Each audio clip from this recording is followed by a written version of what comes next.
नमस्कार।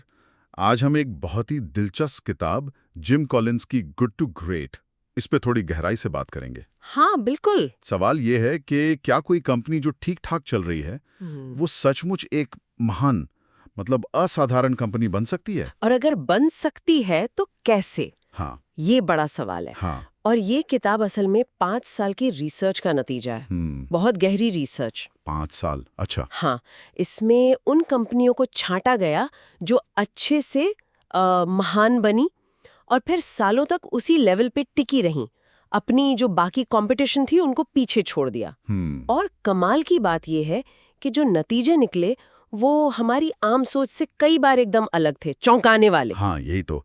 जैसे वो पहला आइडिया, लेवल 5 लीडरशिप। हम तो अक्सर सोचते हैं कि भाई कोई बड़ा करिश्माई लीडर होगा, बड़ा नाम होगा, वही चेहरा होगा कंपनी का। पर रिसर्च दिखाती है कि ज्यादातर महान कंपनियों के लीडर, जिन्हें कॉलिंस लेवल 5 कहते हैं, वो अलग थे। कैसे अलग? उनमें गजब का मतलब विरोधाभास था।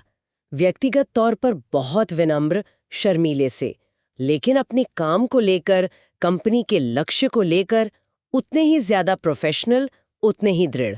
अच्छा, जैसे कोई उदाहरण? हाँ, जैसे किम्बर्ली क्लार्क के डार्विन स्मिथ।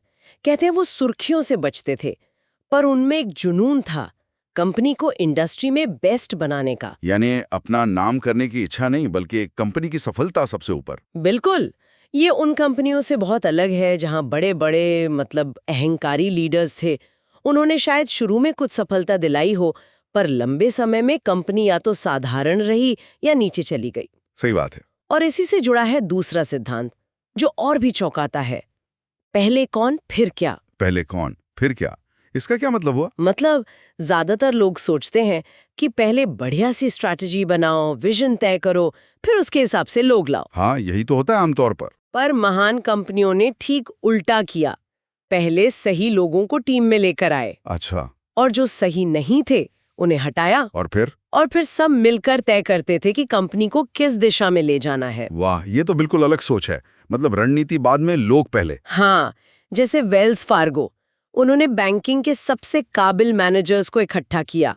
उन्हें पता था कि शायद ये लोग बाद में कहीं और चले जाएं, पर उनका मानना था कि अगर सही लोग बस में हैं, तो वो मिलकर तय कर लेंगे कि बस को सही जगह ले जाना है। और ये सही लोग वो खुद ही प्रेरित होते हैं, उन्हें बाहर से ज्यादा धक्का नहीं देना पड़ता। दिलचस्प। तो तनख्वाह वगैरह का क्या क्या ज्यादा पैसे देने से फर्क पड़ता है? रिसर्च में कोई सीधा लिंक नहीं मिला। मतलब ऊंची तनख्वाह और कंपनी के असाधारण प्रदर्शन में सीधा कनेक्शन नहीं दिखा। सही लोग ज्यादा जरूरी थे। ठीक है, तो सही लोग आ गए, पर माहौल कैसा हो, खासकर जब मुश्किलें आए? यहाँ आता है स्टॉकडेल पैराडॉक्स। ये नाम एडमिरल जिम स्टॉकडेल के अनुभव से आया, जो वियतनाम युद्ध में बंदी थे। स्टॉकडेल पैराडॉक्स ये क्या कहता है? ये कहता है कि आपको अपनी मुश्किलों की मतलब जो कड़वी सच्चाई है उसका सामना पूरी ईमानदारी से करना है, बिना किसी लाग लपेट के। अच्छा, मुश्किलों को स्वीकारना। हाँ, पूरी तरह। लेकिन साथ ही ये अटूट विश्वास भी रखना है कि अंत में जीत आपकी ही होगी। आप इस मुश्किल से निकल जाएंगे। मतलब ना तो झूठी उम्मीद रखो, ना ही हार मान लो। बिल्कुल। दोनों चीजें एक साथ। हाँ। ये तो सुनने में आसान है, पर करना मुश्किल होगा। बिल्कुल। क्रॉगर जैसी कंपनी ने बदलते बाजार की सच्चाई को माना, बड़े बदलाव किए, जबकि एएनपी जैसी कंपनी सच्चाई से मुंह मोड़ती रही और पीछे रह गई। तो सच्चाई जानने के लिए क्या करना चाहिए? लीडर्स को जवाब देने के बजाय सवाल पूछने चाहिए, टीम में खुलकर बहस होनी चाहिए और गलतियों से सीखना चाहिए, बिना किसी पर दोष डाले। सही। तो लीडरशिप हो गई, लोग हो गए, नजरिया हो गया। अब आते हैं स्ट्रैटेजी पर। वो हेजहॉग कॉन्सेप्ट क्या है? 3 गोलों वाली बात। हाँ, हेजहॉग कॉन्सेप्ट। हेजहॉग मतलब शाही। कहानी है ना, लोमड़ी बहुत चालाक होती है, बहुत कुछ जानती है, पर शाही बस एक बड़ी चीज जानती है, खतरा हो तो कांटों का गोला बन जाना। हाँ हाँ। तो महान कंपनियां लोमड़ी नहीं, शाही की तरह होती हैं। वो एक गहरी पर सरल समझ पर फोकस करती हैं। और वो समझ कहाँ से आती है? वो 3 सवालों के जवाब जहां मिलते हैं वहां से। पहला, आप किस चीज में दुनिया में बेस्ट बन सकते हैं, सच में बेस्ट। ठीक है। दूसरा, आपका आर्थिक इंजन क्या चलाता है, मतलब किस एक मेट्रिक पर फोकस करने से सबसे टिकाऊ मुनाफा आता है। आर्थिक इंजन। और तीसरा, आप किस काम को लेकर गहरे जुनूनी हैं, मतलब पैशन किस में है। और जब ये तीनों गोले मिलते हैं, वही आपका हेजहॉग कॉन्सेप्ट है। बिल्कुल। जैसे वॉलग्रीन्स ने समझा कि वो सबसे सुविधाजनक फार्मेसी बनने में बेस्ट हो सकते हैं।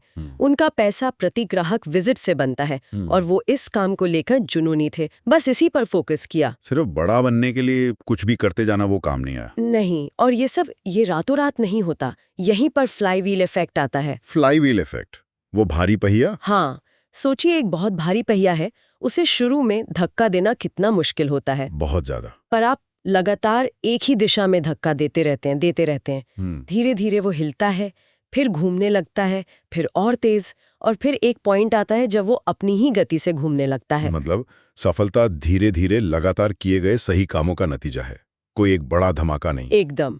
बाहर से देखने वालों को शायद लगे कि अरे ये कंपनी अचानक चल पड़ी, पर अंदर वालों को पता होता है कि ये सालों की लगातार मेहनत है, एक ही दिशा में। और जो औसत कंपनियां हैं वो अक्सर डूम लूप में फंसी रहती हैं, बर्बादी का चक्र। डूम लूप। हाँ, मतलब बिना पूरी तरह सोचे समझे नए प्रोग्राम शुरू कर देना, जल्दी नतीजे न मिले तो दिशा बदल देना, फिर कोई बड़ा अधिग्रहण कर लेना ये सोचकर कि सब ठीक हो जाएगा, फिर निराशा, ये चक्र चलता रहता है। ये तो बहुत देखा है। एक और बात, टेक्नोलॉजी और बड़े मर्जर, आजकल तो सब इसी की बात करते हैं। क्या इनसे कंपनियां महान बनती हैं? देखिए, रिसर्च ने दिखाया कि टेक्नोलॉजी या बड़े मर्जर खुद महानता की शुरुआत नहीं करते। वो स्पीड बढ़ा सकते हैं, एक्सेलरेटर हो सकते हैं। अच्छा। पर कब? पर तभी जब कंपनी ने पहले अपना हेजहॉग कॉन्सेप्ट समझ लिया हो और फ्लाईव्हील घूमना शुरू हो गया हो। महान कंपनियां टेक्नोलॉजी को सोच समझकर अपनाती हैं, सिर्फ फैशन के लिए नहीं। तो ये सब चीजें बाद में आती हैं, नींव पहले बननी चाहिए। बिल्कुल। नींव है अनुशासन, सही लोग, सच्चाई का सामना करने की हिम्मत, वो गहरी समझ यानी हेजहॉग कॉन्सेप्ट, और फिर फ्लाईव्हील को लगातार घुमाते रहना। तो कुल मिला के अच्छी से महान कंपनी बनना कोई रहस्य नहीं है, किस्मत का खेल नहीं है। नहीं, ये सोचे समझे अनुशासित फैसलों और लगातार एक ही दिशा में मेहनत का नतीजा है। और ये सिद्धांत सिर्फ बड़ी कंपनियों के लिए नहीं है ना? नहीं, बिल्कुल नहीं। इन्हें कोई भी टीम, कोई भी प्रोजेक्ट, यहाँ तक कि कोई अपने व्यक्तिगत जीवन में भी इस्तेमाल कर सकता है, जहाँ उत्कृष्टता पानी हो। ये सोचने का एक तरीका है, काम करने का एक ढांचा है। वाकई बहुत सी सोचने वाली बातें हैं इसमें। चलिए आज के लिए एक आखिरी विचार के साथ छोड़ते हैं। जरूर। क्या हो अगर असाधारण सफलता पाने के लिए और ज्यादा काम करने की जरूरत ना हो, बल्कि सही दिशा में फोकस के साथ लगातार प्रयास करने की जरूरत हो? आज ऐसा कौन सा फ्लाईव्हील है जिसे घुमाना शुरू किया जा सकता है, चाहे वो कितना भी छोटा क्यों ना?